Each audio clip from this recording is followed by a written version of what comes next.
Sabi nga po ng ating Panginoong Hesukristo, ako'y maamo at mababang loob.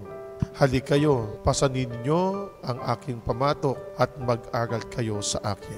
Ang ibibigay ko sa inyong pasanin ay magaan. Hindi ko kayo bibigyan ng mabigat. Mahal tayo ng ating Panginoon Diyos at hindi niya tayo bibigyan ng isang suliranin na mga pasanin sa buhay nang hindi natin kaya itong lutasin. Ang ating Panginoon Diyos laging nakatingin sa atin, nakabantay sa akin. Kahit kayo nagkulang pa, kahit kayo nagkasala na sa Kanya, hihikayatin ka pa rin niya. Ang ating pong ebanghelyo na nagsasabi, ang ating Diyos ay maamo, mababang loob. Ang problema natin, ang mga suliranin natin, ang mga dinadala ng mabigat na pasanin sa ating buhay, ilapit lagi po natin sa ating Panginoong Diyos.